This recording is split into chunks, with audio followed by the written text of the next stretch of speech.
All right, good morning. We are 4 days away from Mr. David Icke being back in the building. June 14th, we'll be sitting down at 5 p.m. UK time to get inside this man's head and see if he can provide us some clarity, some intel, some insight into the madness that we see going on lately.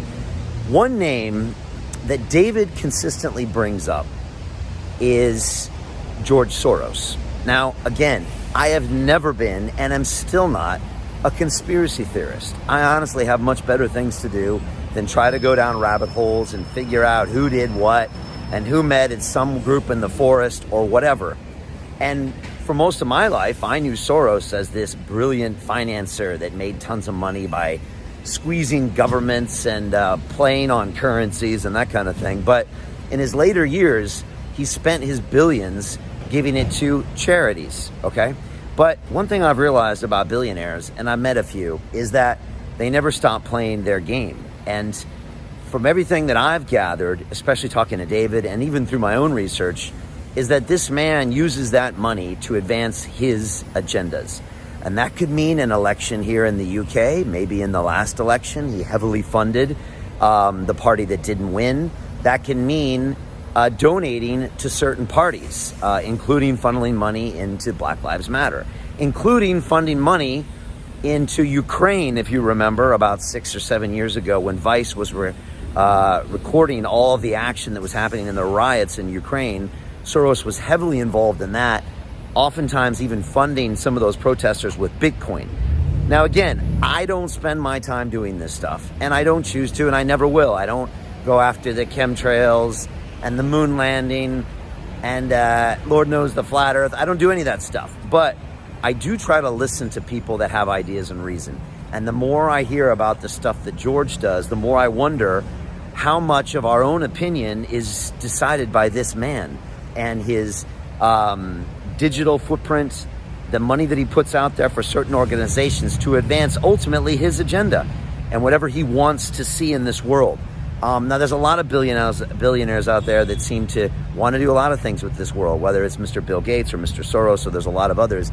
And I just think we should be wary about who is pulling the strings at the top, of the marionette, as they say. And a lot of times we're on the ground saying, I'm making this decision, but you're making this decision based on video you've seen, based on digital imagery that might get you to feel a certain way to force you to act for someone else's agenda. And I just want us all to be aware of that before we go do what we got to do. Now, you might hear some of these ideas that David's going to drop on Sunday and say, I don't give a shit. I'm still going to do what I got to do. Good. That's your choice as an adult. But what I want to try to provide on Sunday is a forum where David can express some ideas that you can consider, and then you can then consider how you want to act and maybe think about acting in a way that has a longer horizon, a longer game, something that in the end will get you what you want, or maybe your children or your grandchildren or your great-grandchildren, what you want out there. So I think it's a great time to take a pause, to maybe stop reacting and start being proactive, to stop using tactics like I'm going to go do this because they did this to me, and start using strategy and saying, actually, I'm going to change the entire way I spend my money. I'm going to change the entire way I do X, Y, and Z, the entire way I consume digital media. That might be something more intelligent. Thinking about voting in the long run, all these things that maybe could make a difference, or not. And look, this is what we're trying to do here. And again, I still think it's so crucial that we can have these conversations, that we can put these messages out there. There's a lot of people saying that we can't. Obviously, I will not be streaming this conversation on the major platforms because we can't. We're literally not allowed to. We have to do it on the Digital Freedom Platform, and that's where we're going to be with David on Sunday. But again, it's for you to consider some of the things going on behind the scenes.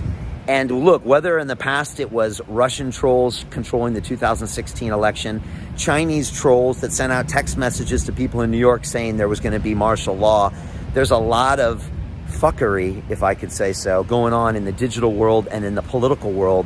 Just don't be a pawn in their agenda. That's what I want you to think about. And think about when you come on Sunday, and think about when you get other people to come watch David Icke. So that's the deal. It's going to be at freedomplatform.tv or londonreal.tv/Icke. 5 o'clock on UK time on Sunday, 12 noon Eastern time. It's going to be epic. Be there, screen record it, bury it, because David rarely disappoints, and he's got some really interesting ideas on some of the things that we've been seeing happening around the world with everything. The riots, the protests, Black Lives Matter, defunding the police, all that stuff are things that David wants to cover, and I'm excited to have him here. So that's it. We've also got a couple other guests in the studio. Nobel Prize winner tomorrow. I got Alan Dershowitz tonight, a fascinating criminal lawyer. All that's kicking off on the Digital Freedom Platform. Go there. 5 o'clock p.m. is when we usually stream. And that's what we're doing. We're doing this. We're continuing to stream regardless of the censoring we've experienced on the platforms and the deplatforming, because this is what we do, and this is what we'll always do. And I appreciate all of you. I spent a long run yesterday on Vicky Park. Must have been 10 or 12 people came up to me and said, Brian, we really appreciate what you do. Keep fighting. And I really appreciate all of you. So thank you so much. We will. And we will see you on Sunday with David Icke, because we want to show the world that we will not be silenced, we will not be censored, and we will not be stopped. I'll see you Sunday.